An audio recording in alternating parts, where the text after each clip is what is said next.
Hai Sobat Pintar, balik lagi bersama saya Chris di Duit Pintar. Seperti yang kita ketahui, banyak sekali di antara kita di saat ini yang mana kita sedang dilanda oleh pandemi virus corona dan kita mengalami kesulitan keuangan.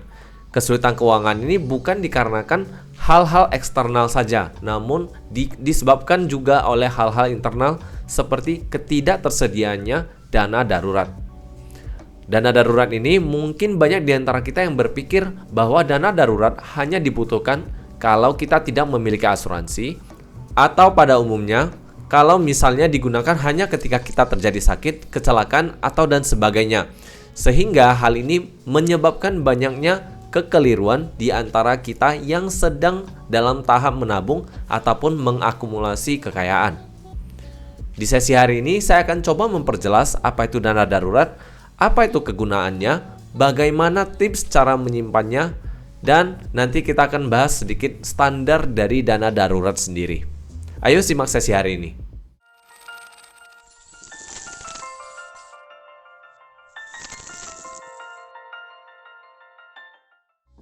Pada umumnya, banyak yang mengira bahwa dana darurat adalah dana tabungan yang ada di rekening tabungan kita yang mana seperti biasanya. Namun, pada faktanya, dana darurat sendiri adalah dana yang jauh lebih bermanfaat daripada rekening biasa. Di mana menurut Investopedia, dana darurat sendiri adalah dana yang kita sediakan untuk menghadapi dilema-dilema keuangan agar membantu kita ketika kita mengalami hal-hal darurat seperti pemutusan hubungan kerja, terjadinya sakit, misalnya ada perbaikan rumah ataupun mobil yang besar-besaran, dan hal-hal darurat lainnya. Jadi hal-hal darurat yang dimaksud adalah hal-hal yang terjadi di luar dugaan, di luar perkiraan, yang memaksa kita untuk mengeluarkan dana yang cukup besar yang bisa mengganggu kondisi keuangan kita. Sehingga jelas fungsi dari dana darurat adalah fungsi yang lebih jelas khusus untuk kondisi darurat. Pada umumnya, banyak yang mengatakan bahwa kita harus menyediakan dana darurat minimal 6 bulan hingga 12 bulan. Namun dikarenakan adanya kondisi krisis saat ini seperti pandemi saat ini, banyak yang menyarankan minimal adalah 9 bulan. Dan menurut saya itu adalah hal yang sangat benar sekali. Namun ada beberapa hal yang harus kita perhatikan ketika kita menyediakan yang namanya dana darurat. Dikarenakan tidak semua orang memiliki dana darurat sesuai dengan penghasilannya, yang mana dikarenakan banyak juga yang memiliki pengeluaran di atas penghasilannya.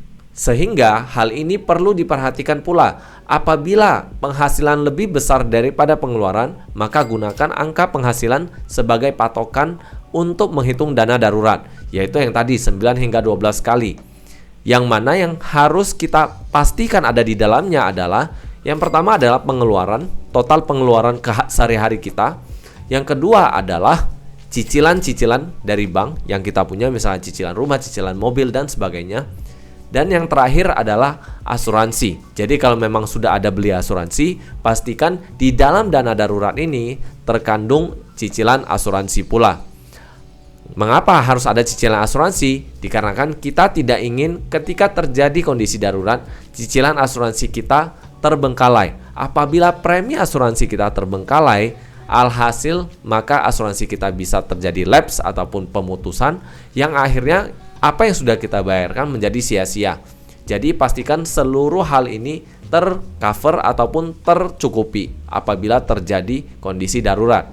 Di samping itu, apabila kita berada di dalam yang namanya sandwich generation, di mana kita harus menanggung orang tua kita dan juga kita harus menanggung anak dan diri sendiri, maka kita juga harus memikirkan pengeluaran untuk tanggungan orang tua kita pula. Apabila kita memiliki tanggungan tersebut, pastikan tanggungan itu juga sudah masuk di dalam dana darurat.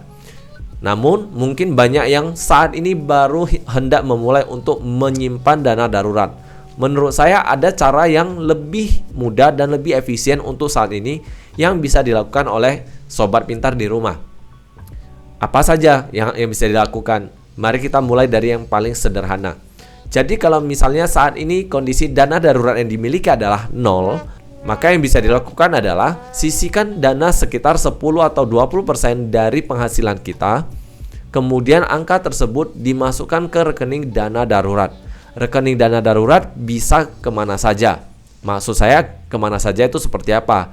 bisa kita masukkan ke rekening tabungan biasa, bisa kita masukkan ke deposito yang dibungakan per bulannya, ataupun kita bisa memasukkannya ke reksadana yang cenderung konservatif, misalnya reksadana pasar uang, ataupun sebagiannya kita boleh masukkan ke reksadana pendapatan tetap.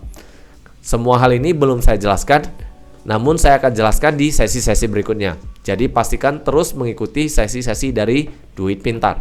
Kemudian berbicara soal standar, tadi kan saya sudah sebutkan bahwa standarnya kan 9-12 kali penghasilan bulanan.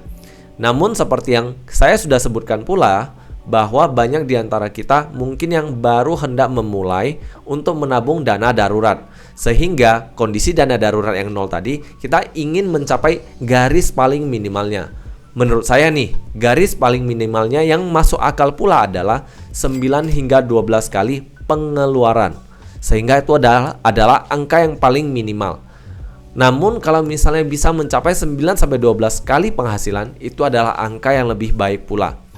Jadi yang tadi minimalnya adalah 9-12 kali pengeluaran. Pengeluaran itu seperti apa? Seperti yang sudah saya sebutkan tadi, pengeluaran sehari-hari kita, angsuran-angsuran, asuransi, tanggungan kita yang berupa orang tua dan juga anak-anak kita. Satu catatan penting yang menurut saya harus diingat, bahwa ketika kita menabung dana darurat kita, baik di rekening, deposito, ataupun instrumen-instrumen lainnya, kita harus memastikan bahwa dana darurat ini bisa dicairkan kapan saja dengan nilai yang tidak berpengaruh banyak dari dana yang sudah kita tabung atau sudah kita targetkan. Apabila dana ini bergerak volatil ataupun naik turun secara liar dalam waktu yang sangat singkat, maka ada potensi dana darurat kita mengalami resiko. Sehingga itu bukanlah hal yang kita inginkan, dikarenakan kita ingin memastikan dana darurat ini tetap ada kapanpun, kapan saja ketika kita butuhkan. Lalu cara menabungnya seperti apa? Cara menabung dana darurat paling sederhananya adalah mulailah dengan menyisihkan, bukan menyisakan dari penghasilan kita. Setiap kita mendapatkan penghasilan kita, pastikan kita sudah sisihkan satu angka tertentu di awal ketika kita menerima gaji ataupun penghasilan kita. Setelah kita menerima penghasilan ataupun gaji kita, maka kita gunakan dana ini langsung masukkan ke dana darurat, sisanya baru kita gunakan. Bukan gunakan dulu, sisanya baru dimasukkan ke dana darurat. Karena apabila hal tersebut dilakukan, maka yang terjadi adalah tabungan dana darurat kita menjadi tidak konsisten. Sehingga paling baik adalah sisihkan di awal, kemudian dimasukkan ke rekening tertentu. Rekening tertentu seperti yang sudah saya sebutkan tadi, bisa ke berbagai jenis instrumen, misalnya mau ke rekening biasa ataupun mau ke deposito, mau ke reksadana juga boleh. Tapi pastikan masukkan ke instrumen yang nilainya stabil, angkanya stabil, naik turunnya juga tidak terlalu banyak, sehingga ketika dibutuhkan angkanya juga tidak menurun. Dan menurut saya sangat penting untuk memiliki dana darurat terlebih dahulu sebelum memikirkan yang namanya investasi, di mana saya akan bahas di sesi-sesi berikutnya. Jadi saya simpulkan untuk sesi hari ini, maka yang namanya dana darurat adalah dana yang kita pastikan akan tetap ada ketika kita mengalami dilema keuangan.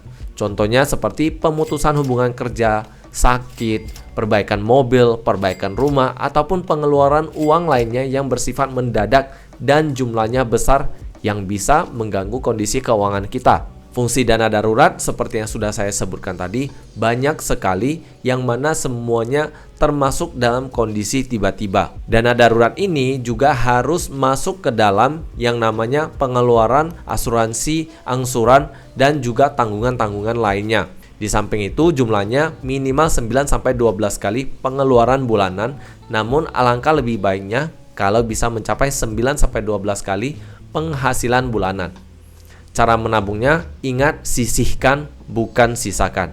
Jadi itu saja sesi hari ini. Semoga sesi hari ini bisa bermanfaat dan bisa menjelaskan apa itu dana darurat yang selama ini sering sekali digaung-gaungkan oleh banyak sekali orang.